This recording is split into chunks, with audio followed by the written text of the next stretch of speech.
I am on WVNN. News Talk 770 AM 92.5 FM. WVNN. Of course, you can listen online as well. WVNN.com, the iHeartRadio app, the TuneIn Radio app, or any of your smart devices. And check out the podcast anywhere podcasts are available. Christopher Reed joining the show, joins me every Thursday. He is host of The Daily Controversy, and his podcast is available anywhere podcasts are available. So I want to update this. This is from CNBC. It says Secretary of State Marco Rubio said Wednesday that he will meet with officials from Denmark next week about Greenland. Rubio's comments on Capitol Hill came as the Trump administration has amped up rhetoric about taking over Greenland, which is a self-governing territory of Denmark. He was asked why the administration had not accepted Denmark's request for a discussion about the island. He said, I'll be meeting with them next week. Now, Rubio was asked by a reporter if he would withdraw the option of using the U.S. military to take over Greenland. He said, I'm not here to talk about Denmark or military intervention. We'll have conversations with them then, but I'm not adding things further. So Trump, Stephen Miller, J.D. Vance, they haven't ruled out military action to take Greenland. It seems like this is kind of typical Trump negotiation. Really ramp things up and then get what you want, which could be to buy Greenland or maybe just get some more assets there. But on this whole Greenland issue, Chris, what do you think about it? Chris, are you there? Yeah, sorry. There's like 50,000 people in the entire country. Like there's no need for we don't need a military to take it. We could literally just go and take it. But I think we want to negotiate with Denmark. I mean, I don't see why we can't come to an understanding. This is in our national interest. It's also in NATO's national interest because there's a lot of issues regarding this is where the missiles from China and Russia may go through. It's very important for natural resources, which we obviously would share with the European Union. So we're not going to take them militarily because Greenland, they don't have a military. They got, again, the size of Greenland is about the size of maybe Auburn. I think Auburn actually has more people in that city, the entire country of Greenland. So I think this is something we could easily work out over the next few months, but we hold all the cards here. And I think what we do with Maduro has not only shown our enemies, but it's really showed our allies that this is a new America. We are here to lead. We are here to do the right thing, and you can work with us or you can work against us, but it's a bad idea to work against us, and I'm pretty sure Denmark's going to get that message. So what about all this talk that, Denmark's a part of NATO, so if we decided to take Greenland, NATO would have to, I guess, go against the U.S., and there's talk about this could split up NATO, and our European allies are very, very worried about this. Should they be that worried? Is a lot of this just overblown? It seems kind of overblown to me, but what do you think? Yeah, since we account for about 80% of the actual defense of NATO at this time, like actual defense, and more than 50% of the money, it's not going to split up NATO. There is no NATO without the United States. I mean, they know that. That's why they agreed to increase their spending significantly over the next several years. So no, it's not going to split up NATO. Trump's not the first president to want this. There's been several other presidents that want. I think Truman might have wanted this, maybe Eisenhower. There's been other presidents that have kind of toyed with this idea as well. But one of the things people need to understand with the advancements of AI, you have a higher need for energy because it takes extreme energy, but you also have a higher need for these rare earth minerals, which are also in Greenland. So every single conflict in America and the world history, with only a few exceptions, have been a war over resources. And whether that resources was land or minerals or energy, that is the reason we have conflict. But there's not going to be a conflict. I would bet 10 million to 1 we're ever going to fire a shot to take Greenland. It's just not going to happen. I think the talking heads on CNN and MS Now are going to say this because they don't have any shame. And they've been saying stuff like this forever. They said the economy is going to have a Great Depression, or Russia colluded with Trump. Like everything they've said over the past 10 years has been false. So, I mean, I guess they just say it because they have to talk about something. But no, you and I both know we're not going to have a military action against Greenland. So just for fun, though, what would military action look like? I was wondering, do we like bomb one of the ice shelves and then it kind of melts and then washes away the opponents and we just take it over? Is it like a sea to land invasion? Do we just drop paratroopers? What would that look like? I mean, I don't know. The military is capable of a lot. Well, I'm actually pretty sure there's not even a scenario that the like. Here's how it would work: we would send our military boat to land in Greenland, and then we'd inform people, "Hey, you're ours now." That's how it would go. We plant the flag. Yeah, they're not. I don't even think they have guns there. I mean, maybe they do, but look, you got our Navy vessels, you got air power. We already have like a base there, so it would be us going up to whatever their government structure is and say, "Hey guys, we appreciate everything. This is ours now. Anyway, we'll see you, and please leave everything as it is." And then they would just do it. Because what else are they going to do? We're the greatest military empire on Earth, and they got 50,000 people that are largely fishermen. So I'm pretty sure it would go down in that way. All right, I'm speaking with Christopher Reed, host of the Daily Controversy. We're like, we just show up and we say, "Here's the flag," and we say, "This is ours. What are you going to do about it?" I don't think that's what would happen either, but I thought that was pretty funny. Earlier on, Chris, you were talking about how you think maybe the next domino to fall after Venezuela is Cuba. But there's a lot going on in Iran, and I want to get your take on it. First, let me update people, and this is kind of breaking as of today, too. According to the Washington Post here, it says Iranian protests and strikes escalate as the state struggles to contain them. The security forces have repeatedly responded with violence, including killing protesters, raiding hospitals, and arresting thousands. That's according to rights groups, but it's not working as well as it has in the past. So it says the Iranian government is struggling to contain protests that began last month with merchants in Tehran that have now exploded into mass demonstrations and extended strikes in cities and towns across the country. It says here, security forces have responded with violence, killing protesters. The Center for Human Rights in Iran said Tuesday that 6 children have been killed by security forces. Some videos shared online have shown the security forces at times overwhelmed by the size of the gatherings. And despite the repression and official announcements of modest economic changes, including monthly payments worth $7 to households for purchasing basic food items, the protests appear to be gaining momentum. Now, I guess a part of that is they had a water crisis there. You had the military options that took out a lot of Iranian military, and then, of course, our strike against the Iranian nuclear facility. There was a report earlier this week that the Ayatollah has a contingency plan to possibly go to Russia if things really get out of control. I guess there's one protest group that says just bring back the Shah at this point. And I know Trump had weighed in and said, we're watching, and told Iranian officials not to hurt innocent protesters.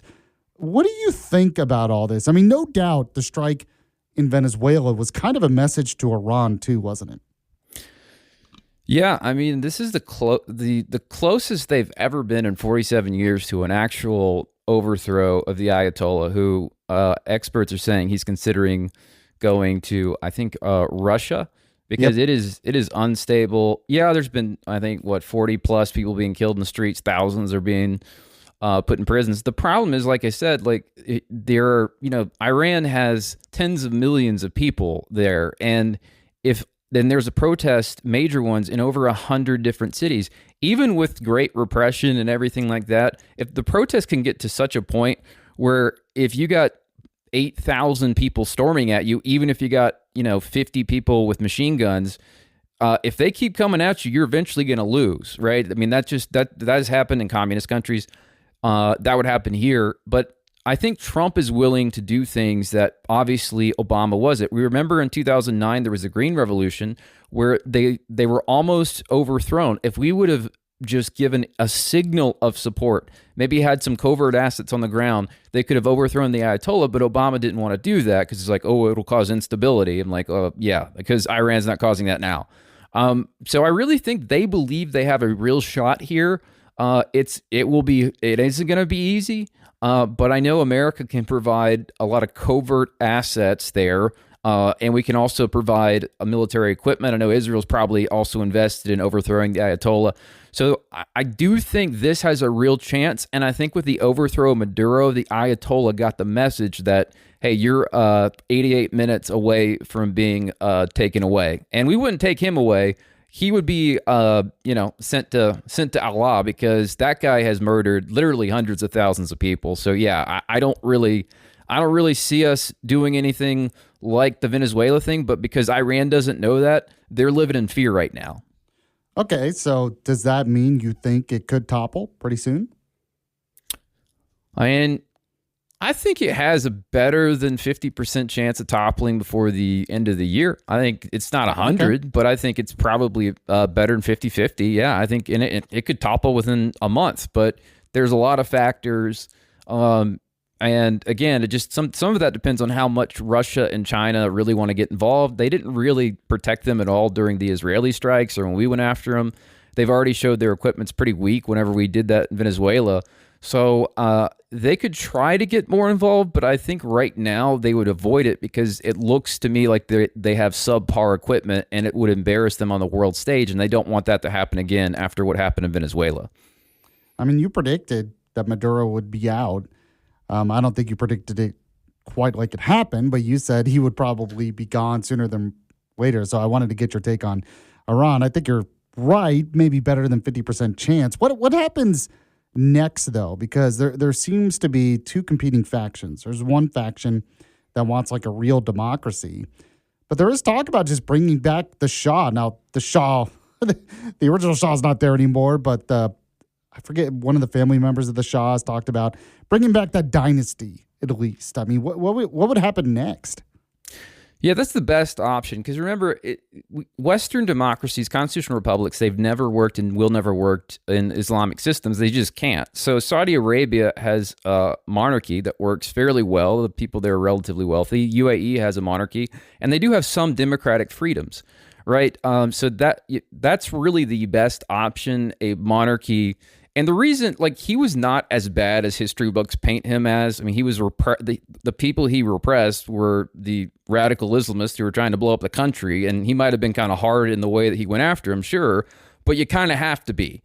I mean, I understand. So yes, that would be the best option, because again, Islam, there's no possibility Islamic countries are going to work that way, but they can work under a monarchy, that kind of structure, and they can have democratic freedoms. But they're not going to be like our system, and they're just that can't exist. That will never exist. That's an interesting point. You know, it just doesn't seem to work, and they have some familiarity with the Shah. I mean, it's been 50 years since then, but still, I mean, in terms of the history of Iran, there might be some support there. Christopher Reed is host of the Daily Controversy. You can listen to his show 8 to 10 p.m.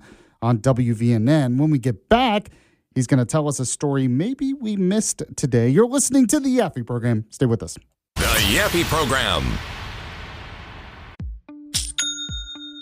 Nobody does selling better than Shopify. Shopify is the home of the #1 checkout on the planet. And the not-so-secret secret, with Shop Pay that boosts conversions up to 50%, meaning way less carts go abandoned and way more sales going through. So if you're into growing your business, your commerce platform better be ready to sell wherever your customers are scrolling or strolling. On the web, in your store, in their feed, and everywhere in between.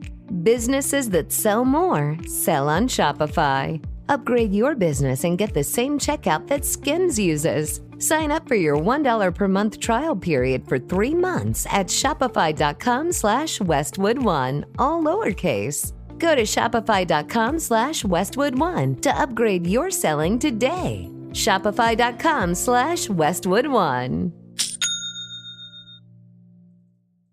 Most people don't realize how much of their personal information is being bought and sold every day. Data brokers are making billions pulling details about you from public records and the internet, then packaging and selling it, usually without your consent. That's how your information lands in the hands of scammers, spammers, even stalkers. It's why you get endless robocalls and why ads seem to follow you everywhere. That's where Aura comes in. Aura actively removes your data from broker sites and keeps it off. They also instantly alert you if your information shows up in a breach or on the dark web. But Aura goes beyond data protection. With one app, you get a VPN, antivirus, password manager, spam call protection, dark web monitoring, and even up to $5 million in identity theft insurance, all backed by 24/7 US-based fraud support. Other companies might sell just credit monitoring or just a VPN. Aura gives you all of it together at the same price competitors charge for just one service. Start your free trial today at aura.com/secure. Protect yourself now at aura.com/secure. The United States Soccer Federation presents the U.S. Soccer Podcast. My name is David Goss, and I'm joined by my co-host Megan Klinenberg. Everything up until this point has been an outside look at the World Cup, and now we're giving people an inside look. It is just total pressure cooker.